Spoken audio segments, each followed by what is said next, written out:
17ই April 2024। খুব ভোর ভোর যাত্রা শুরু করেছি আন্দুল স্টেশন থেকে। গন্তব্য দীঘা। এর আগে বহুবার দীঘা যাওয়া হয়েছে, যার প্রতিবারই ছিল রোড ট্রিপ। বাসে, বাইকে অথবা গাড়িতে গিয়েছি। এবারই প্রথম ট্রেনে যাচ্ছি, তাও হঠাৎ গতকাল রাতের প্ল্যানে। তাই কান্ডারি কিংবা তাম্রলিপ্ত এক্সপ্রেসের রিজার্ভেশন পাইনি। অগত্যা ভরসা সাঁতরাগাছি দীঘা লোকাল ট্রেন। আমাদের প্ল্যান এরকম ছিল, 6:14 সাঁতরাগাছি হলদিয়া লোকাল ধরবো, মেছেদায় 8টার মধ্যে সাঁতরাগাছি হলদিয়া লোকাল ড্রপ করে সেখান থেকে মেছেদা দীঘা লোকাল ধরা। তাই জন্য প্রায় 6:45 আন্দুল প্ল্যাটফর্মে পৌঁছে গিয়েছিলাম।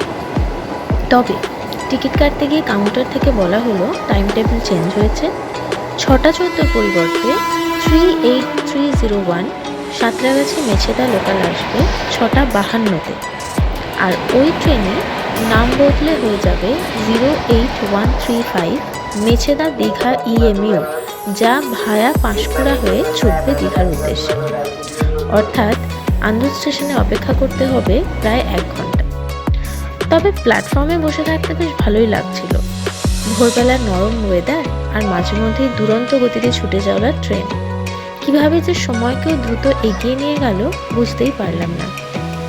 অবশেষে 6:52 পরিবর্তে প্রায় 8 মিনিট লেট করে স্টেশনে উপস্থিত হলো সাঁতরাগাছি মেছেদা লোকাল।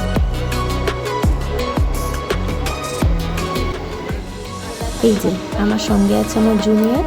জানলার ধারে একটা সিট ম্যানেজ করে আমরা সবাই মিলে বসে পড়েছি। সবাই বলতে আমি, বাপি, মা আর আদি।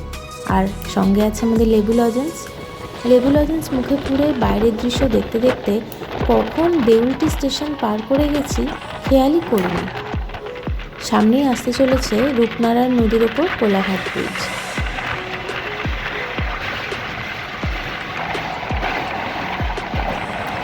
আমরা এখন পার হচ্ছি রূপনারায়ণ নদীর ওপর কোলাঘাট রেল ব্রিজ।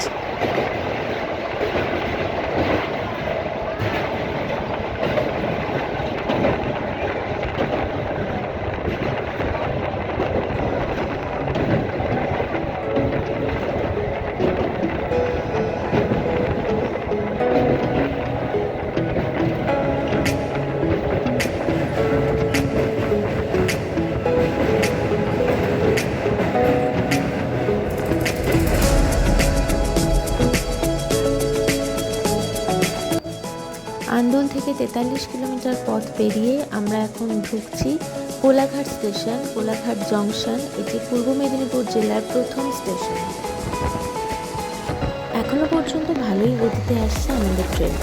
যেহেতু লোকাল ট্রেন তাই সব স্টেশনেই মোটামুটি থামছে, তবে প্রায় নির্ধারিত সময় ঢুকছে প্রতিটা স্টেশনে।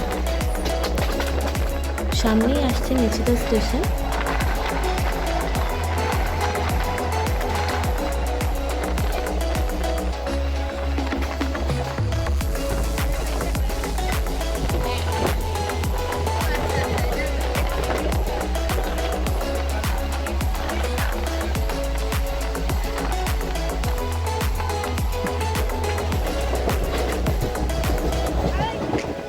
এখন আমরা পেরোচ্ছি মেছেদা স্টেশন। আর এরপর নন্দাইগাজন, ভোগপুর ও মুরাইল স্টেশন পেরিয়ে ট্রেন এসে পৌঁছলো পাঁশকুড়া স্টেশনে। আন্দুল থেকে 60 কিলোমিটার পথ পেরিয়ে আমরা পাঁশকুড়ায় ঢুকলাম, তখন প্রায় 9টা বাজতে যায়। এখান থেকে ট্রেনের অভিমুখ বদল হয়ে গেল, অর্থাৎ সাঁতরাগাছি মেছেদা লোকালে ড্রাইভার ও গার্ড তাদের অবস্থান বদল করলো এবং ট্রেনটির নাম বদলে হলো 08135 পাঁশকুড়া দীঘা EMU। প্রায় মিনিট 10-এর মধ্যেই ট্রেন ছেড়ে দিল পাঁশকুড়া স্টেশন।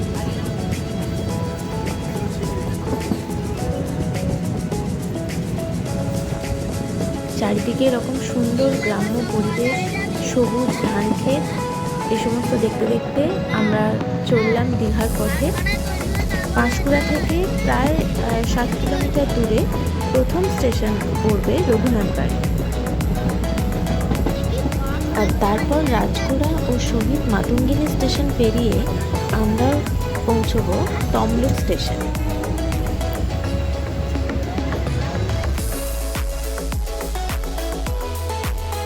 আমরা পৌঁছলাম তমলুক স্টেশন। তবে বাইরেই ভয়ঙ্কর দাবদাহের মধ্যে এতটুকু কিন্তু কষ্ট হচ্ছে না। আসলে চারিদিকে এত গাছপালা, পুকুর, পদ্মবিল, প্রকৃতি যেন এখানে ভীষণ স্নিগ্ধ। এই কদিন তো সকাল 9টা-10টা থেকেই যা কাঠফাটা রোদ্দুর, আমাদের প্রাণ প্রায় ওষ্ঠাগত হয়ে উঠেছে। কিন্তু বিশ্বাস করুন, এতটা পথ আসার পরেও গরমে সেই হাঁসফাঁসানে কষ্টটা নেই।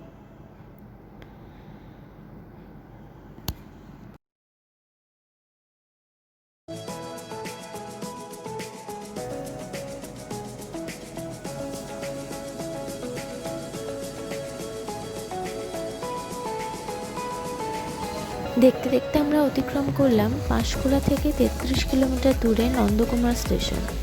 আর তার কিছুক্ষণ পরেই এলো হলদি নদীর ওপর নরঘাট রেল ব্রিজ। এর আরেক নাম মাতঙ্গিনী হাজরা রেল ব্রিজ। এই ব্রিজ অতিক্রম করলেই আমরা পৌঁছবো লবণ সত্যাগ্রহ স্মারক স্টেশন। এখান থেকে দীঘা আর মাত্র 73 কিলোমিটার। আমরা এখন পার হচ্ছি লবণ সত্যাগ্রহ স্মারক স্টেশন। এই স্টেশনগুলির মধ্যে এক অদ্ভুত মায়া জড়িয়ে আছে, তাই না? আমরা যারা ট্রেনের নিত্যযাত্রী তারা সদাব্যস্ত আধুনিক রেল স্টেশন দেখেই অভ্যস্ত। আর এই অনামী অখ্যাত প্ল্যাটফর্মগুলো যেন লেখকের বইয়ের পাতা থেকে উঠে আসা জীবন্ত কাহিনী, যেখানে প্ল্যাটফর্মের মেঝেতে অযত্নের ঘাস গজিয়েছে, কোথাও বা বহু বছরের পুরনো এক বটগাছ অজস্র ঝুড়ি সমেত দাঁড়িয়ে আছে কত ঘটনার সাক্ষী হয়ে। ছোট্ট ছোট টিকিট কাউন্টারে নিশ্চয়ই প্রতিদিন তৈরি হয় নতুন নতুন গল্প কাহিনী। স্টেশন মাস্টার বনাম স্থানীয় মানুষ, এসব ভাবতে ভাবতেই এসে পৌঁছলাম পাঁশকুড়া থেকে 85 কিলোমিটার দূরে কাঁথি স্টেশনে। এটি পূর্ব মেদিনীপুরের খুব গুরুত্বপূর্ণ শহর, তাই এর ব্যস্ততাও অন্যদের তুলনায় একটু আলাদা। আমাদের ট্রেন ছেড়ে দিল কাঁথি স্টেশন এবং একে একে পার হতে লাগলো শীতলপুর, সুজলপুর, আশাপূর্ণা দেবী এবং বাদলপুর স্টেশন।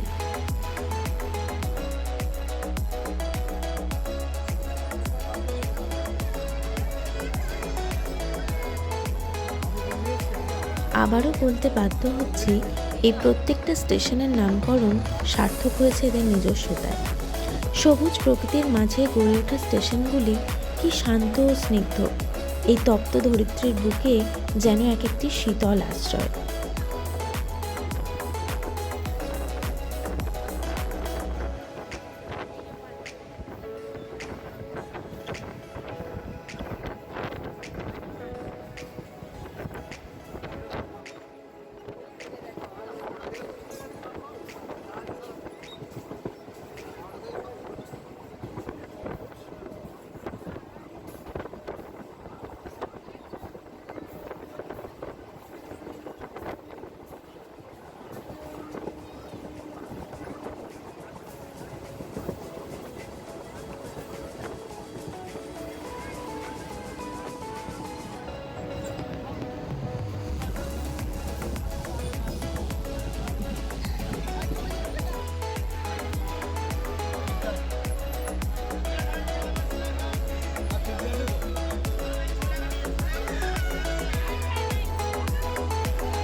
এখনো পর্যন্ত পাঁশকুড়া থেকে 109 কিলোমিটার চলে আমাদের ট্রেন এসে পৌঁছলো রামনগর স্টেশনে। আর মাঝে মাত্র একটি স্টেশন, নাম টিকরা। টিকরা স্টেশন পেরোলে আমরা পৌঁছবো দীঘা। এই যে আমরা এখন চলে যাচ্ছি টিকরা স্টেশন।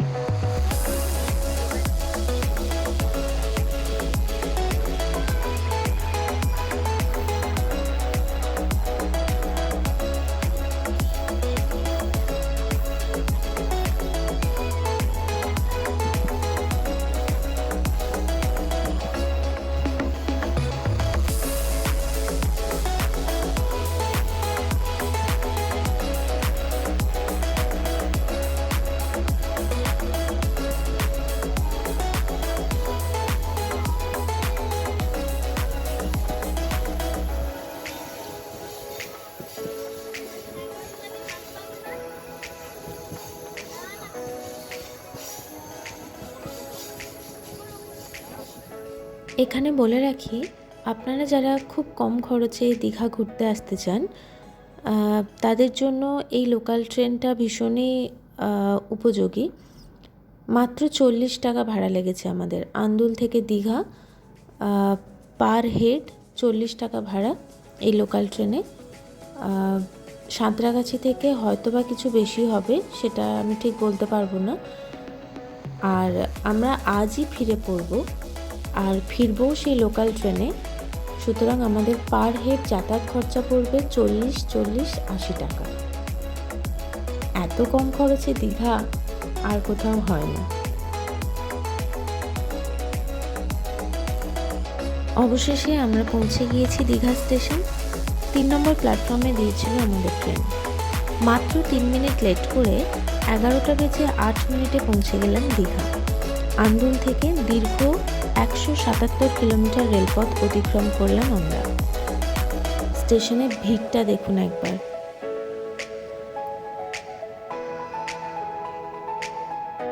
চারিদিকে লোক গিজগিজ করছে। এই ভিড় ঠেলে আমরা মায়ে পয়ে এগিয়ে চললাম হোটেলের উদ্দেশ্যে। আর আমার এই ভিডিওটি যদি আপনাদের ভালো লেগে থাকে, please do like, comment and share and subscribe my channel. আপনাদের উৎসাহেই আমি আবার কখনো বেরিয়ে পড়ব আর আমার চলার পথের ভিডিও নিয়ে হাজির হব আমার চ্যানেলে। ধন্যবাদ।